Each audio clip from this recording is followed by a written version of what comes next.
Vers le dimanche de Pentecôte de l'année C. Évangile de Jésus-Christ selon saint Jean au chapitre 14. En ce temps-là, Jésus disait à ses disciples, « Si vous m'aimez, vous garderez mes commandements, moi je prierai le Père et il vous donnera un autre défenseur qui sera pour toujours avec vous.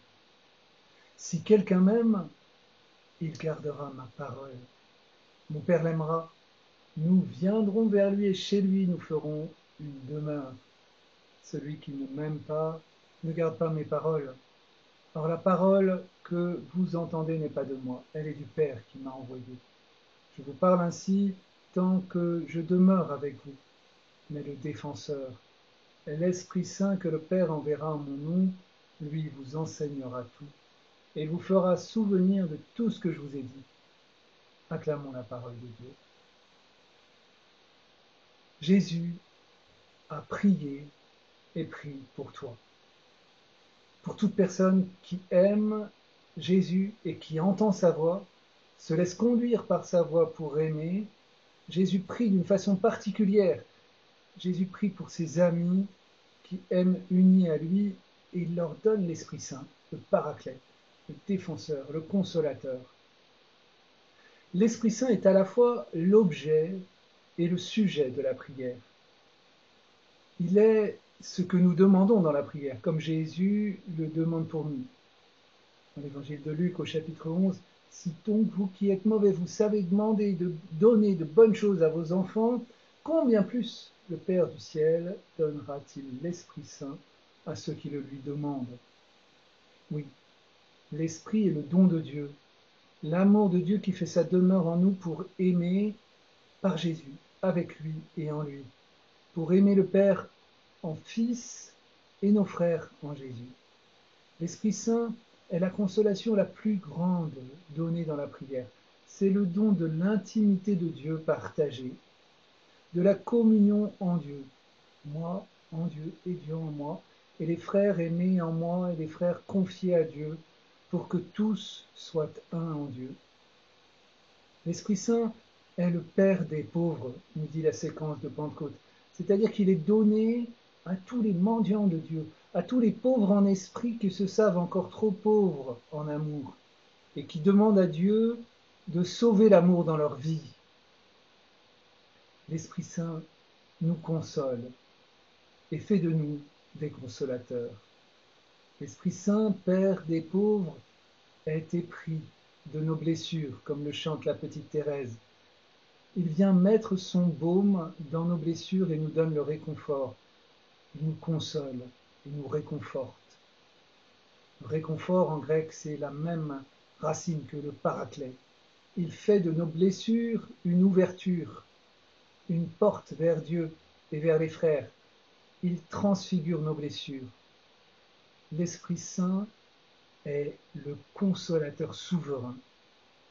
Le réconfort nous réconforte pour que nous sachions réconforter nos frères, comme l'a si bien expérimenté saint Paul dans sa mission. Lui qui chante cet hymne, « Béni soit Dieu, le Père de notre Seigneur Jésus-Christ, le Père plein de tendresse, le Dieu de qui vient tout réconfort. Dans toutes nos détresses, il nous réconforte. Ainsi, nous pouvons réconforter tous ceux qui sont dans la détresse, grâce au réconfort que nous recevons nous-mêmes de Dieu. » Deuxième lettre aux Corinthiens, chapitre 1, versets 3 à 4. L'Esprit Saint, l'objet de la prière que nous demandons, nous console et fait de nous des consolateurs.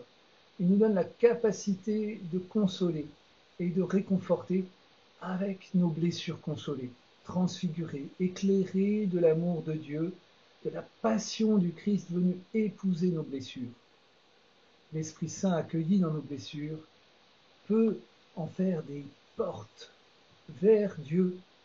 Il vient nous donner de pouvoir consoler nos frères, trouver les mots, les attitudes pour consoler ceux qui sont autour de nous dans la détresse. Prier dans l'Esprit. L'Esprit Saint est l'objet de notre demande dans la prière, mais il est aussi le sujet de la prière, qui vient prier en nous et fait de nous des fils de Dieu. celui qui aime en Jésus et veut de tout cœur aimer comme Jésus est uni à lui. Jésus souffle sur lui, insuffle sur lui son esprit pour aimer uni à lui. L'esprit, c'est la respiration de la prière. C'est respirer dans ce souffle l'amour de Dieu pour le souffler sur le monde. En effet, tous ceux qui se laissent conduire par l'Esprit de Dieu, ceux-là sont fils de Dieu. Vous n'avez pas reçu un esprit qui fait de vous des esclaves et vous ramène à la peur, mais vous avez reçu un esprit qui fait de vous des fils. C'est en lui que nous crions Abba, c'est-à-dire Père. C'est donc l'Esprit Saint lui-même qui atteste à notre esprit que nous sommes enfants de Dieu, dit saint Paul dans l'Épître aux Romains au chapitre 8. L'Esprit Saint nous conduit pour découvrir la vie de fils de Dieu, la vie dans la foi, dans la confiance des fils aimés par le Père, qu'ils deviennent ainsi parfaitement un, afin que le monde sache que tu m'as envoyé et que tu les as aimés comme tu m'as aimé. Jean 17. Dans ce souffle, nous connaissons l'amour du Père que Jésus révèle par son amour jusqu'au bout du don de lui-même. Nous savons aimer dans nos pauvretés, dans nos fragilités. Et nous sommes libérés de la peur de Dieu, de la peur du jugement de Dieu, des autres. Nous sommes enveloppés du manteau de la miséricorde que Jésus met sur nous, ce vêtement de notre baptême, qui souffle en nous. Tu es mon fils bien-aimé, en toi j'ai mis tout mon amour. Tu es aimé en Jésus, tout est pardonné. C'est dans cet amour de tendresse du Père et dans cet amour de pardon en Jésus que l'Esprit met dans nos cœurs un cri d'amour et de reconnaissance. Abba, l'Esprit Saint nous ouvre à l'intimité de Dieu. Il nous défend contre l'idée d'un Dieu lointain et indifférent. Il nous défend contre l'idée que le ciel, la vie éternelle serait une réalité seulement future et loin de nous. Il nous ouvre le ciel dans la grâce de notre baptême. Comme le dit saint Luc au chapitre 3, comme tout le peuple se faisait baptiser et qu'après avoir été baptisé lui aussi, Jésus priait, le ciel s'ouvrit, le ciel, cette intimité avec Dieu.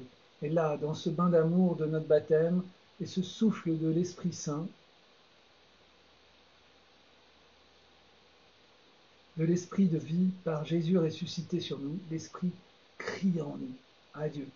Abba, Papa, l'Esprit au cœur même de l'amour, toujours en partie blessé que j'ai pu recevoir de mes parents et de mes proches, l'Esprit vient consoler, élargir, illuminer cet amour humain reçu et l'ouvre à l'amour divin.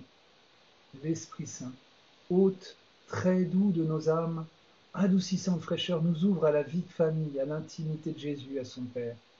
Ô lumière bienheureuse, viens remplir jusqu'à l'intime le cœur de tous tes fidèles, pour les ouvrir à l'intimité de Dieu. Cette lumière sur le sens de notre vie, de notre amour appelé à la vie avec Dieu, l'Esprit et l'Épouse en nous disent « Viens Seigneur Jésus, viens élargir ton règne en moi, en nous, viens m'ouvrir à cette vie de fils dans ton esprit. » Si la prière devient plus sèche et que le désir de Dieu s'affadit en nous, il est urgent de mendier l'Esprit Saint.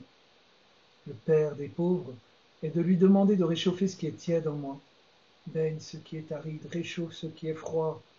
Comme à Cana, premier signe du Sauveur, Jésus vient renouveler tout homme qui manque dans sa vie d'amour et qui ose se tourner vers lui.